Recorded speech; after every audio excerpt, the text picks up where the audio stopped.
What's up, Wargamers? Welcome back to World of Wargaming. I'm Isaiah, and today is a red letter day.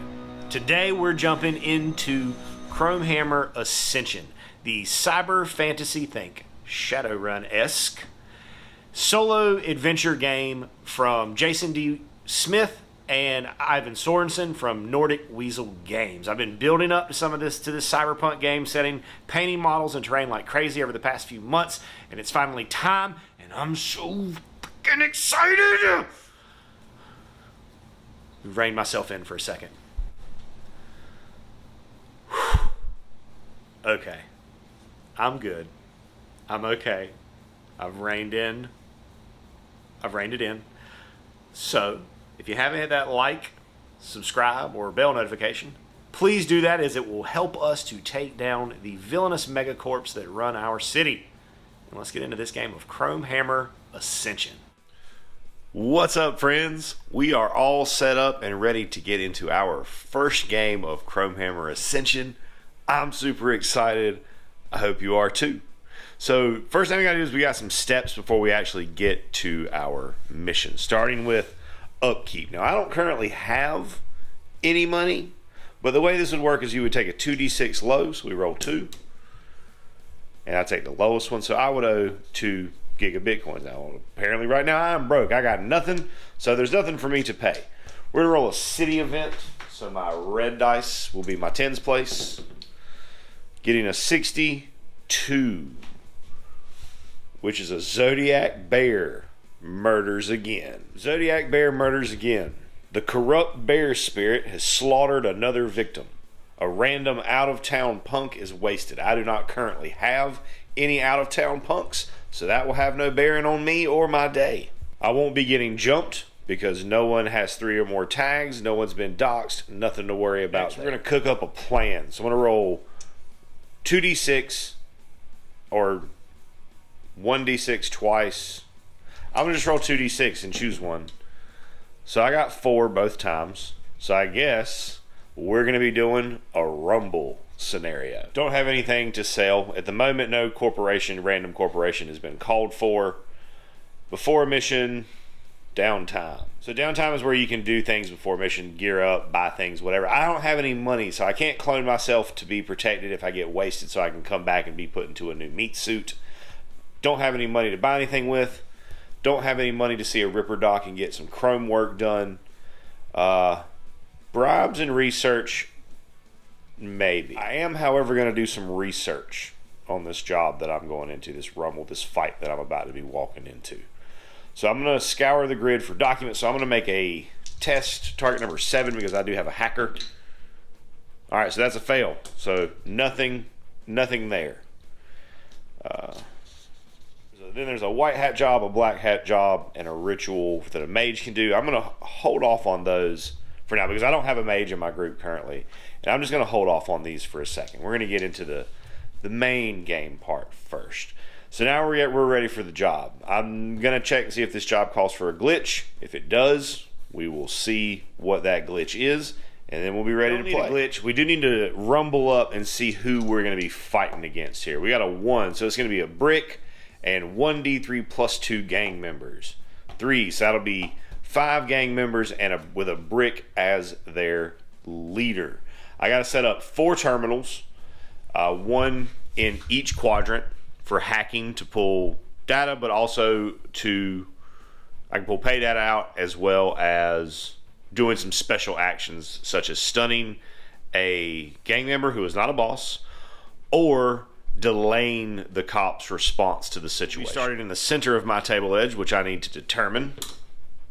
6 is I get to choose. So I'm going to choose for this to be my table edge because it's closest to me. Down right here, I had to be kind of around this building that was dead center in the middle of my table edge. I've got a data terminal here beside the food stand, and then right here on the side of the food store. And that's going to bring us to setting up the enemies, which will get randomly placed in their quadrants and then moved around. And I'll show you what that looks like in a moment. Before I do that, I will say that I'm going to explain with the random movements in this game, it's controlled by the 1. So you roll. If the 1 is face up, you do nothing. If the 6 is face up, you do whatever you want. If the otherwise, you just find the facing of the 1 on the dice, and then that's your random direction. They stayed pretty heavily to this side. Obviously, this little bodega right here is where this gang is operating out of. That's their central base of operations. Big Daddy Brick over there on the back corner edge, and then we've got this lone revenant over here who I'm assuming has been posted up more or less just as a lookout because he's over here by himself. That's the only thing that makes sense for me for him to be over there. Maybe he's a pusher. Maybe he's over there selling some kind of stems or something like that. But either way, we're going to get into turn 1 Chrome Hammer. This game scenario will go for 5 rounds unless I'm able to extend the time by performing the special hack action. So first up are my orders. Let's see how many we get. It's 2d6, take the highest. We're going to get 5 orders. That's perfect because that means that everybody's going to get to do something. Now, what they're going to do, I'm going to have to think about for a second. We're going to start with some move out orders, which is your basic movement order, which is your movement plus 1d6. If you ever roll a 6 on the 1d6 and you are stealthed, you lose 1 of your stealth. So we're going to start with Rocco, who's going to move out. I don't know why I rolled 2 dice there. Just 1. 5 inches. So that's 5 plus his normal 5 of movement because he's stunty. We'll get him to right there. Kit, also going to move out. Still don't need 2 dice for that. 2 inches. So she's going to go 8, 7 to right there actually because I'm giving up an inch to go over the barrier. Yeah. Oh, wait, no. Wait. Okay. So Felix has a fun ability that I'm going to try to take advantage of. So he has the parkour ability. So when I make a move out, I can give up the extra movement to move up a building that I can make it into contact with. So that's a 6. I'm not stealth, so that doesn't matter. So we're going to move to here and then up to the roof of that building. Now with buildings, you only have line of sight or can be seen from an edge that you are in contact with. So if I'm right here, I can see and be seen from that direction. Here, that direction, there. So like if I'm back here, or if I'm in the very middle of the building, I can't be seen from the ground floor unless they also have elevation. For now, I want to be back from that edge just a little bit. Copperhead is going to lay low, so she's going to move at half of her speed and gain 1 stealth as long as she ends out of line of sight of enemies. And it's worth noting that in the game there is no rounding up or down. The author explicitly says use the fractional measurement. So that's what we do. I move 3.5 inches to here and I will gain a stealth. These pin markers from bolt action are what I like to use for stealth because I can't knock this, I can knock this over, but if I knock this over, it's not going to mess up the count. Whereas with a dice or counters, they can get clunky. As much as possible, I try to keep things off the table where I can that aren't models and terrain. And Johnny, old Johnny boy, is going to engage. So we're going to move up to speed. I'm going to move up here and grab some cover behind this barricade. And then we're going to shoot at... I'm going to take a shot at this guy. He's not really in cover, but we got intervening terrain, stuff like that. So it'll be target number 8 to hit him. Or target number, 9, because he's far away. He's beyond firefight range. Ooh, but that is a 10. So we will hit with that shot. I just roll a d6. 4 damage. That's a pretty good shot. So that one is at half health. Now when you fight gangers, the leader of the gang will give the gang a special ability. The brick makes it so that all of the gangers have 8 HP as opposed to their normal 6 or 7. Then we go to the enemy phase. So we're going to just go across the board. This way we're going to start with this guy. I'm going to run through one or two of them with y'all, and then I'm going to kind of go through some on my own if they're repeats. So starting with this friend, our little street hacker, he is in line of sight of punks, so he will not regain his stealth. He has 4 more. He does not have 4 more damage. There is a target. He will move towards the target, stop at to hug cover. Target is in range and line of sight. he would scan if they're hidden or attack if they're exposed. So he will move up and take a shoot at Johnny. He moves up, jumps over the barricade to grab some cover there. Now when the enemy shoots or fights, they do it a little bit differently than players. You roll 1d6 and you have a threshold that you're trying to get equal to or less than a hit. Natural 1 will always hit. So the gangers enemies start at a threshold that they have to get equal to or less than. Their starting threshold is 3. He's going to have -1 because I'm in cover, and -1 because it's at long range, which is greater than 9 inches. So looking for a natural, only a 1 will hit here. So a 1 is there, that is a successful hit, and then with the enemies on their damage, whatever they roll here, that's their damage, so he'll deal 1 damage to Johnny. This one will run a little bit differently, so moving to our friend right here who is in the store, he will gain a stealth because he's not in the line of sight of any punks. He does not have the damage. There is a punk, there are exposed punks, so he'll move at speed toward them and try to find a shot. He moves to the other side of the food shop where he will then take a shot at Johnny. Still the same thing, looking for a natural 1. Natural 1, that'll deal 1 damage. Fires, he does lose that stealth. Kimiko, or we'll do this guy because he'll be a little bit different. The others will be doing all pretty much the same thing as those two, but this guy will operate a little bit different because he has damage on him. But he will not get the stealth because he's in line of sight. He does have 4 or more damage.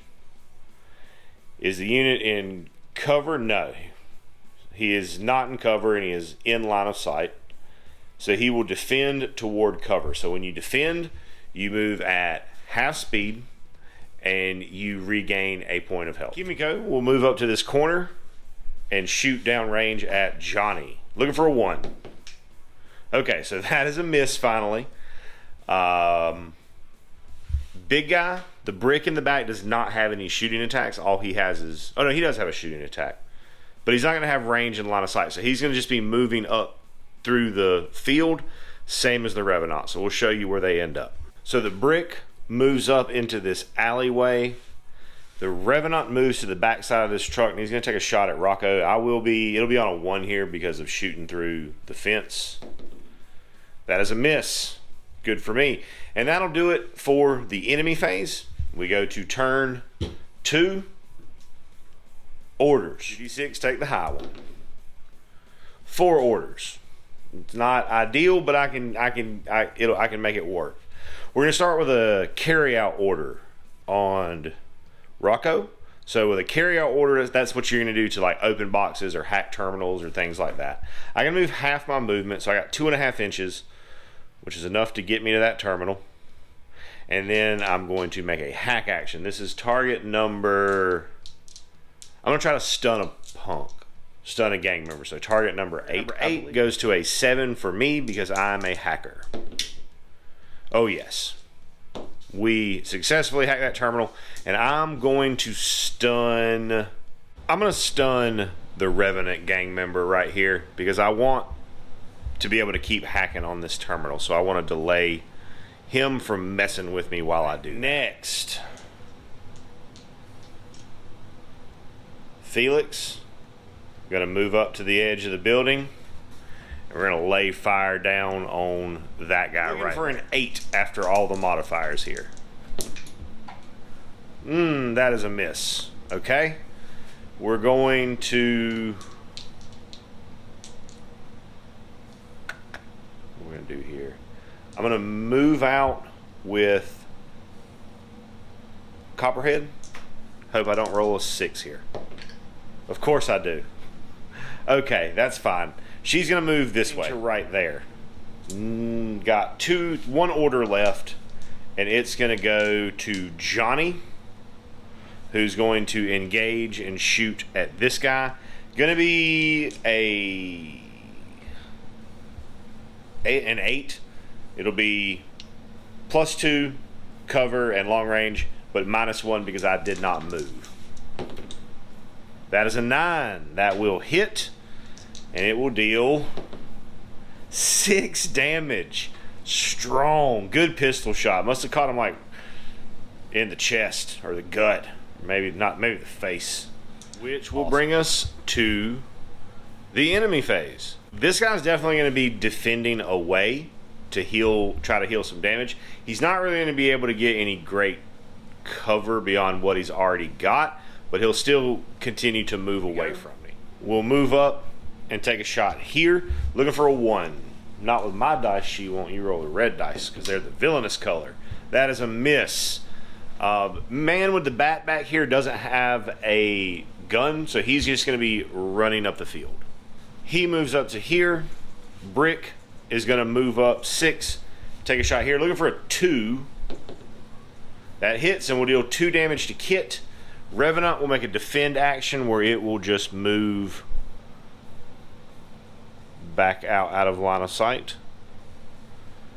Because when you're stunned, you can only be given a defend action. Bringing us to turn 3. Orders? 6. Beautiful. Everybody's going to get to do stuff. Okay. Who's going to do stuff first?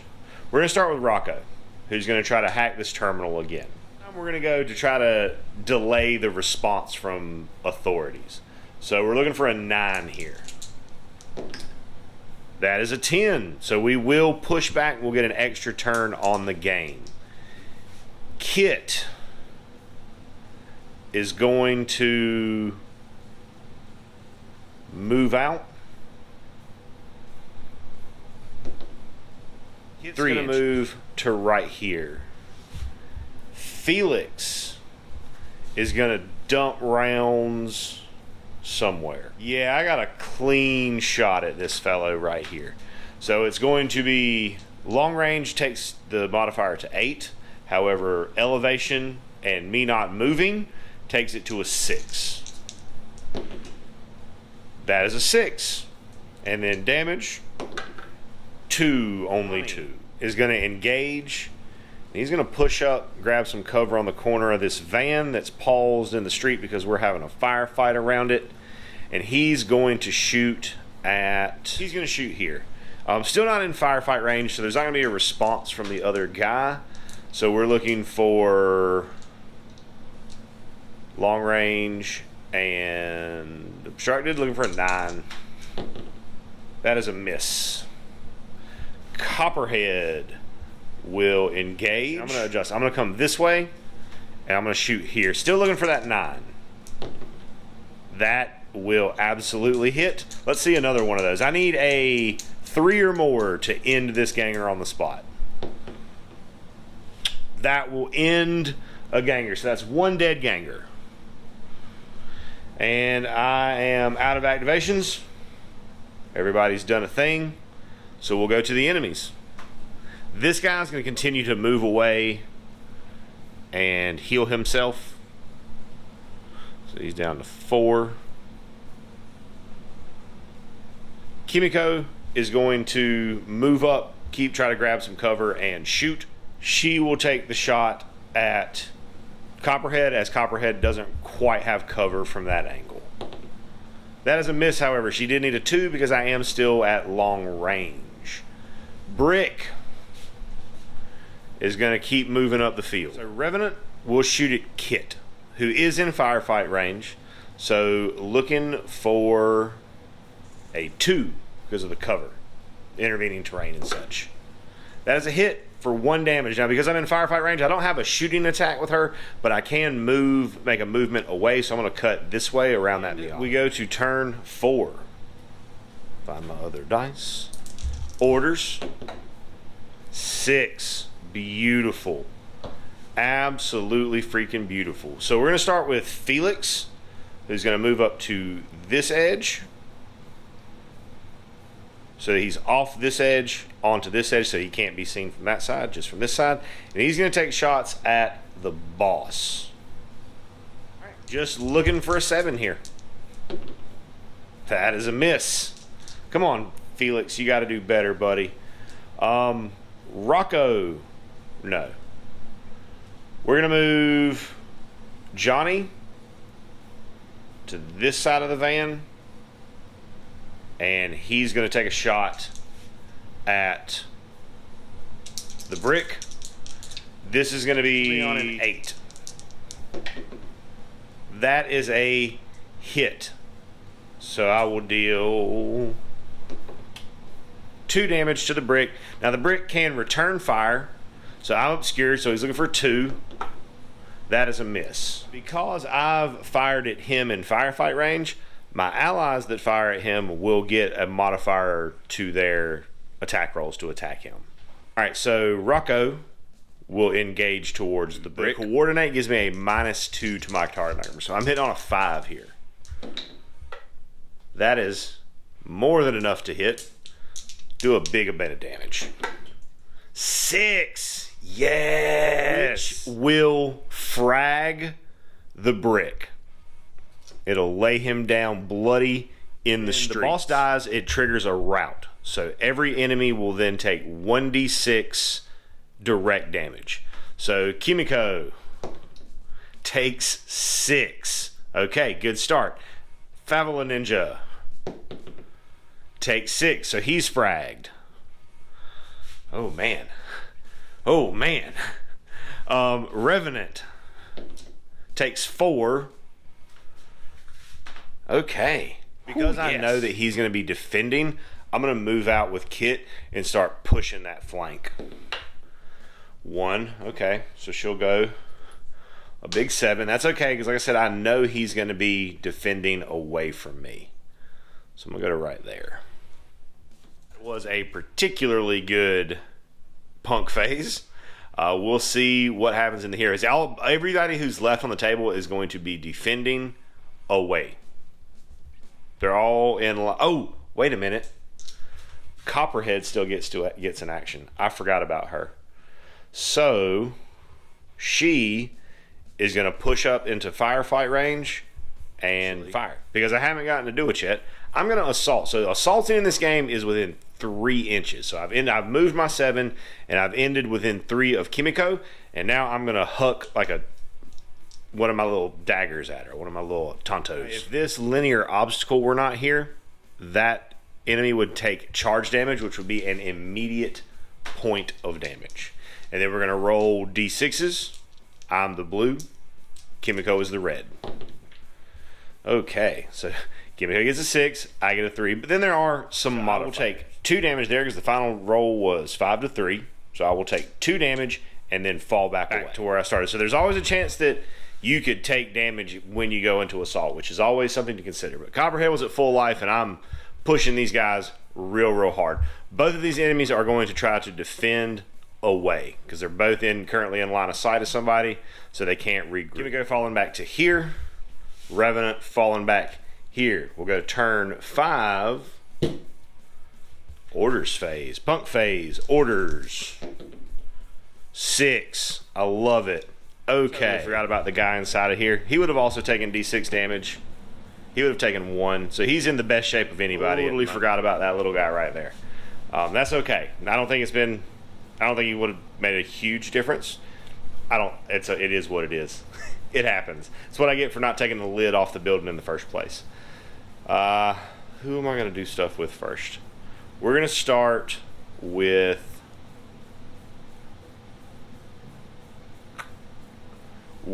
Felix, who is going to open fire on Kimiko.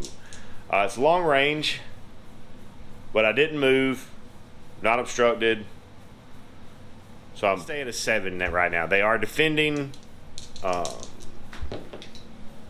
is an 8, however, which will hit and do enough to frag Kimiko. Good job, Felix. Next order goes to Johnny, who's going to move up and take a shot at moving up to here, grabbing some cover for himself, shooting across the alley. Definitely going to be a tough shot. Definitely looking for a 9 here because long range, obscured, and defending. Looking for a 10 here. That is a 10 though, so that'll do it. Damage. Oh yes, boo. That will kill that Revenant. I am wiping the floor with these gangers. I love it. Love it. Kit is just over here doing whatever, I guess, now. She's pretty much out of the game at this point. Rocco, however, can move out going this way. 6 over here just on this other side of the subway entrance. And gonna move out with Copperhead and take a shot through that. We're an 8 for cover. That's a miss. It can fire back at me. Looking for a 2. Will miss on the fire back. Kit's just gonna move out to somewhere. It's a quick ninja run through the gas station parking lot. And that is all of my activations. We'll go to heroes or punks or villains, enemies, which is just this one guy who doesn't really need to move, but it says he will. So he'll move up, grab some cover there, just jump through the window, grab some cover there, and take a shot at Copperhead. You're looking for a 2 here. He's just -1 for me having cover. That is a 1, which will hit and deal a point of damage. And then, however, fire back, because we're in firefight range now. 7 will not hit because of the cover. That's okay. It'll bring it back to last turn. Turn 6 is the last turn because I hacked the terminal to delay the cops. So I got 1 turn to try to finish off this last punk right here. Let's start with some orders. 6. Beautiful. We're going to start with Felix, who's going to dump shots at that ganger right there. Looking for 7.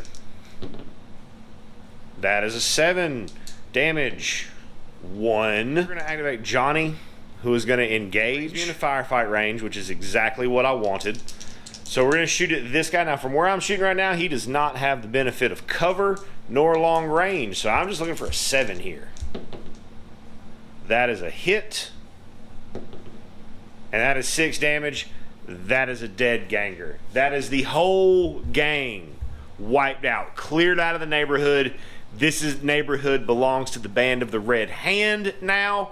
Please politely see yourself to the door. I will bring us to a close of the on the table part of our first game of Chrome Hammer Ascension. Again, I love the AI in this game. It really, really does feel like the way these things would react. And once you play through it a few times, it internalizes very quickly and becomes very, very rote and easy for you to cycle through it in your brain space. Let's jump off the table and deal with some post-game stuff. So we're going to get a D6 worth of gigabit coin plus 2 gigabit coin for every enemy frag. So we're sitting on 12 before we roll the dice. So that is 17 gigabit coins. That is a strong first turn. Rep wise, you get 3 rep for each ganger you kill. So Johnny took out these 3, so he's going to get 9 rep. Felix took out Kimiko, he's going to get 3. And Rocco took out the boss Brick, so he's going to get 5. Jump back to the campaign turn at the beginning of the book. I don't have to do any recoveries because I don't have anybody who was fragged or messed up. I got paid already. I did not get any pay data because the data terminals in this mission did not provide pay data, which is okay. I'm not going to do any subcontracting right now. Character advancement, I probably will do some things with. So there are 2 things that you can do here for character advancement. You can spend 6 rep for a street cred, which lets you modify it, do some stuff with your dice rolls and some other things. I haven't really talked about it yet because I didn't have any street cred to use in the first game. Or you can buy another edge with it. I'm going to be using 6 of Johnny's rep that he got from this mission to buy myself a street cred. Everybody else will just be sitting on their rep because they don't have enough to do anything else. When they have been captured or lost, you can recruit a new punk in, and then you go back to step 1, you start the next turn. So that is going to be the end of campaign turn 1 for the Band of the Red Hand in Chrome Hammer Ascension. Thank you so much for tuning in to this cyberpunk skirmish solo adventure. I hope you enjoyed it, and I hope you have an amazing rest of your day. And as always, I'd like to say a big, huge, from the bottom of my heart, thank you to our patrons who support us and pledge to us over on Patreon. You guys are the absolute best. If you enjoyed the content you saw here today and that's something that you would like to consider doing to help out the channel, go over there, check out the link in the description, check out the Patreon. There's a lot of cool stuff over there, including access to our Discord server. Talk to me, hang out with me, talk about our work, what we got going on in the hobby, some shout outs, all kinds of cool stuff. Check it out if that's something that you think you would be into. And regardless of whether or not you do that, I want you to know that I am incredibly grateful that you decided to stop by and spend part of your day with me today, rolling dice and pushing toy soldiers around. I hope you have an amazing rest of your day. And as always, may the dice be ever in your favor.